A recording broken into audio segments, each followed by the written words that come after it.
फ़हीम अख्तर साहब लंदन की गहरी नज़र दुनिया की सियासत, मईशत और समाजियात पर होती है और इसी निस्बत से वो मज़मून निगारी भी करते हैं और उनकी ये मज़ामीन मुल्क और बैरून मुल्क के अखबारात, रसायल, जरायद और वेबसाइटों पर जारी होकर लोगों में आम होकर अपनी बुलंदियों पर पहुंचते हैं। अमेरिका की दादागिरी जग जाहिर है, उसका सदर कोई भी हो, अमेरिका अपनी जाहराना और जाबराना पॉलिसी के तहत काम करता है और अगर सदर इस पॉलिसी के मुताबिक मिल जाए तो फिर ये दादागिरी तबाहकुन और ख़तरनाक सूरत हाल इख्तियार कर जाती है। और डोनाल्ड ट्रंप के दोबारा सदर बनने के बाद यही सब कुछ हो रहा है। जिस तरह से अमेरिका ने इराक पर झूठा इल्ज़ाम लगाकर उसे तबाह और बर्बाद कर दिया और वहाँ के सदर सद्दाम हुसैन को फांसी पर चढ़ा दिया, इसी तरह वेनेजुएला के सदर को मुख्तलिफ तरह के इल्ज़ामात में उन्हें इक़्तिदार से बेदखल करके उन्हें गिरफ्तार कर लिया। खुली दादागिरी के सिवा कुछ भी नहीं। अमेरिका खुद को जमहूरी मुल्क होने का दावा करता है और दूसरे मुल्कों की जमहूरियत पामाल कर देता है। इन्हीं तमाम हालात पर फ़हीम साहब ने मज़मून निगारी की है। आप भी सुने और अपने दोस्तों तक इसे आगे बढ़ा दें। फ़हीम अख्तर साहब ने इस बार वेनेजुएला के मुतालिक मज़मून निगारी की है, उन्होंने जिसका उन्वान वेनेजुएला गिरफ्तारी, बहरान और ताकत की जंग करार दिया है। फ़हीम अख्तर साहब आगे लिखते हैं, जमहूरियत ऐसा निज़ाम हुकूमत है जिसमें इक़्तिदार का सरचश्मा अवाम होते हैं और अवाम आज़ाद और मुनसिफाना इंतखाबात के ज़रिए अपने नुमाइंदे मुंतखब करते हैं। इस निज़ाम में कानून की हुक्मरानी, बुनियादी इंसानी हुकूक, आज़ादी, इजहार और जवाबदा हुकूमत को बुनियादी हैसियत हासिल होती है। ताहम जमहूरियत आज एक गहरे बुरहान का शिकार है। वो इक़्तिदार जिन्हें कभी इंसानी आज़ादी और वक़ार की ज़मानत समझा जाता था, आज़ादाना मुनसिफाना इंतखाबात, आज़ादी सहाफ़त और कानून की हुक्मरानी अब आलमी सतह पर हमलों, रसवाई और तहरीक की जद में है। जमहूरियत अब सिर्फ कमज़ोर नहीं बल्कि खुद अपने दावों के बोझ तले दबती दिखाई देती है। एक चौथाई सदी कबल सर्द जंग के ख़िताम पर यह तासुर आम था कि मतलुकुल इंसानियत तारीख़ के कूड़ेदान में फेंकी जा चुकी है और लिबरल जमहूरियत ने 20वीं सदी की अजीम नज़रियाती जंग जीत ली है। मगरिब ने खुद को तारीख़ का फातह करार दिया और जमहूरियत को एक आलमगीर नुस्खे के तौर पर पेश किया गया, मगर आज वही जमहूरियत खुद शिकस्ता, मतनाज़ा और कमज़ोर नज़र आती है।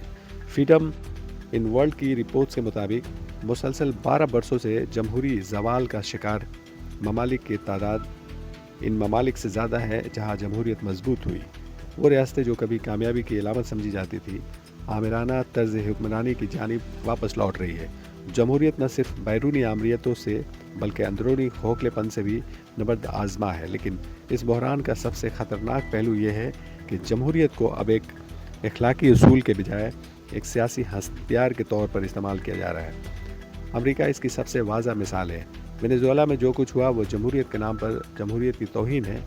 एक खुद मुख्तार मुल्क अवाम ने 12 अपनी सियासी सिमत का तयन किया, मगर जब वो इंतखाब वाशिंगटन के मफादात से मुताबिकत न रख सका तो उसे गैर जमहूरी करार दे दिया गया। इक़्तिसादी पाबंदियाँ, सफारती दबाव और हुकूमत की तब्दीली की खुली कोशिशें, ये सब जमहूरियत के फ़रोग़ के नाम पर की गई, मगर नतीजा अवामी बदहाली, माशी तबाही और सियासी इंतशार की सूरत में निकला। यहाँ सवाल ये नहीं कि वेनेजुएला की हुकूमत मिसाली थी या नहीं, असल सवाल ये है कि क्या किसी मुल्क को यह हक़ हासिल है कि वह जमहूरियत के नाम पर दूसरे मुल्क की खुद मुख्तारी रोंद दे। अगर अवाम का वोट सिर्फ उस वक्त मोतबर हो जब वो ताकतवर रियासतों को पसंद आए तो ये जमहूरियत नहीं बल्कि मुंतखब आमरीत है। सर्द जंग के खात्मे पर यह दावा पूरे एतमाद से किया गया था कि मतलब निज़ाम में शिकस्त खा चुके हैं और लिबरल जमहूरियत ने 20वीं सदी की नज़रियाती जंग जीत ली है। मगरिब ने खुद को तारीख़ के इख्तिताम पर खड़ा फातह करार दिया और ये तासुर दिया गया कि अब दुनिया का मुस्तकबिल सिर्फ जमहूरियत ही है, मगर एक चौथाई सदी बाद यही जमहूरियत खुद अदम इस्तेहकाम, इंतशार और अखलाकी जवाल का शिकार दिखाई देती है। ताहम बैनुल-अक़वामी अदारों की रिपोर्ट्स के मुताबिक मुसलसल 12 बरसों से दुनिया में जमहूरी जवाल का शिकार ममालिक की तादाद उन ममालिक से ज़्यादा है जहाँ जमहूरी बेहतरी आई हो। कई रियासतें जो कभी जमहूरियत की कामयाब मिसालें समझी जाती थी, आहिस्ता आहिस्ता आमराना तर्ज हुक्मरानी की तरफ लौट रही हैं। इससे वाज़ा होता है कि जमहूरियत महज इंतखाबात का नाम नहीं बल्कि एक मुसलसल जद्दोजहद है और यही जद्दोजहद आज कमज़ोर पड़ती जा रही है। वेनेजुएला में जमहूरियत के नाम पर जो कुछ किया गया وہ دراصل جمہوریت کی روح کے خلاف تھا۔ جب عوامی فیصلے عالمی طاقتوں کے مفادات سے ہم آہنگ نہ رہیں تو انہیں تسلیم کرنے کے بجائے مسترد کر دیا گیا۔ اقتصادی پابندیاں، سفارتی تنہائی اور حکومت کی تبدیلی کی کھلی کوششیں، یہ سب جمہوریت کے فروغ کے عنوان کے تحت کی گئیں، مگر ان کا اصل خمیازہ عام شہریوں نے بھگتا۔ مہنگائی، ادویات کی قلت اور معاشی تباہی نے عوامی زندگی کو ناقابل برداشت بنا دیا۔ یہاں بنیادی سوال کسی ایک حکومت کی کارکردگی کا نہیں بلکہ اصول کا ہے۔ اگر عوام کا ووٹ صرف اس وقت قابل قبول ہو جب وہ طاقتور ریاستوں کی پسند کے مطابق ہو تو پھر جمہوریت ایک عالمی قدر نہیں رہتی بلکہ ایک منتخب استحقاق بن جاتی ہے۔ ایسی جمہوریت جو کمزور ممالک کے لیے مختلف، طاقتور ممالک کے لیے مختلف معیار رکھتی ہو، اور دراصل جمہوریت نہیں بلکہ طاقت کی سیاست ہے۔ دوسری طرف خود نام نہاد مضبوط جمہوریتیں اندرونی بحرانوں میں گھری ہوئی ہیں۔ بڑھتی ہوئی معاشی راہمواری، سماجی تقسیم، نسلی تعصب، دہشت گردی کا خوف اور مہاجرین کے خلاف نفرت نے جمہوری معاشرے کو اس حد تک منقسم کر دیا ہے کہ مکالمہ ممکن نہیں رہا۔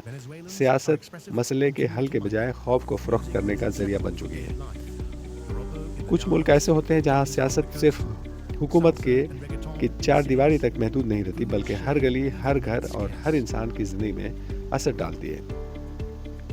امریکی صدر ڈونالڈ ٹرمپ نے اعلان کیا کہ امریکہ وینیزویلا پر اس وقت تک اثر رکھے گا جب تک وہاں محفوظ، مناسب اور منصفانہ طاقت کی منتقلی ممکن نہ ہو۔ یہ بیان اسی وقت آیا جب امریکی افواج نے صدر نکولاس ماورو اور ان کی اہلیہ کو گرفتار کر کے امریکہ منتقل کیا، جہاں ان پر منشیات کے الزامات عائد کیے گئے۔ یہ گرفتاری کسی عام سیاسی کارروائی سے بڑھ کر ہے۔ یہ انسانی مصائب، طاقت کے کھیل اور تیل کی دولت کی جنگ کی تصویر ہے۔ ٹرمپ انتظامیہ ماورو کو ملک میں منشیات کے فروغ اور جرائم پیشہ گروہوں کے اثر و رسوخ کا ذمہ دار قرار دیتی ہے اور انہیں لاکھوں تارکین وطن کے بحران کا بھی ذمہ دار ٹھہراتی ہے۔ پچھلے کئی سالوں میں تقریباً 80 لاکھ وینیزویلا کے شہری اپنے ملک کے معاشی اور سیاسی بحران سے بچنے کے لیے ہجرت کر چکے ہیں۔ صدر ٹرمپ نے الزام لگایا کہ ماورو نے اپنی جیلیں اور پناہ گاہیں خالی کر کے قیدیوں کو امریکی ہجرت کرنے پر مجبور کیا۔ اب وینیزویلا کے دو گروہوں، ٹرین ڈی آراگوا اور کارفل ڈی لاس سولز کو غیر ملکی دہشت گرد تنظیمیں قرار دیا۔ ماورو نے اس کی سختی سے تردید کی اور کہا کہ امریکہ ان پر قبضہ کرنے اور وینیزویلا تیل کے ذخائر پر کنٹرول حاصل کرنے کی کوشش کر۔ ماورو کا سفر ایک عام انسان سے صدر تک کا سفر ہے۔ یہ ایک سابق بس ڈرائیور، یونین رہنما جو چاویز کی جانشینی کے بعد ملک کی قیادت سنبھالے، ہمارے اقتدار کی ایک کہانی عوام کے لیے بحران اور تکلیف کی شکل اختیار کر گئی۔ 2024 کے صدارتی انتخابات نے اس بحران کو مزید پیچیدہ کر دیا اور ماورو کو فاتح قرار دیا گیا، حالانکہ اپوزیشن کے اعداد و شمار کے مطابق ان کا امیدوار ایڈمونڈو گونزالیز نے بھاری اکثریت حاصل کی تھی۔ حزب اختلاف کے رہنما ماریا کورینا ماچاڈو نوبل انعام حاصل کرنے کے باوجود اپنے ملک واپس جانے سے محتاط ہے۔ یہ خوف اور حقیقت کی تلخ کشمکش ہے، اور پھر وہ تیل وینیزویلا کے پاس دنیا کے سب سے بڑے خام تیل کے ذخائر ہیں، مگر انتظامی سرمایہ کاری کمی اور پابندیوں نے اس دولت کو عوام کے فائدے کے لیے استعمال ہونے سے روک رکھا ہے۔ امریکہ دباؤ، گرفتاری اور الزامات ایک بڑے کھیل کی کڑی ہے جس میں عام شہری اکثر پس سے پشت رہ جاتے ہیں۔ یہ کالم ہمیں مجبور کرتا ہے سوچنے پر کہ طاقت اور دولت کے نشے میں ڈوبی امریکہ کے حرص اور تیل کی لالچ کس طرح عام انسان کی زندگی کو روند رہی ہے۔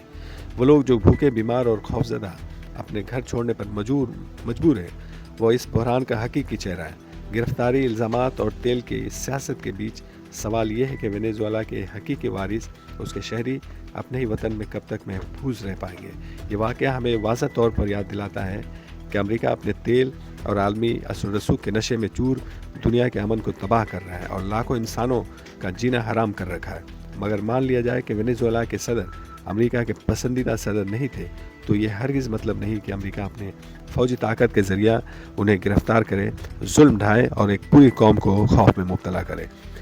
سیاست اور دولت کے کھیل میں عام انسان کی زندگی اکثر پس منظر کے مانند نظر آتی ہے، لیکن کبھی کبھار یہی پس منظر پوری دنیا کے سامنے بے نقاب ہو جاتا ہے اور یہ میں سوچنے پر مجبور کر دیتا ہے کہ طاقت اور لالچ کے لیے انسانی مصائب کے سودا کس حد تک ہو سکتا ہے۔ وینیزویلا کی کہانی صرف ایک ملک کا بحران نہیں بلکہ ایک انتباہ ہے۔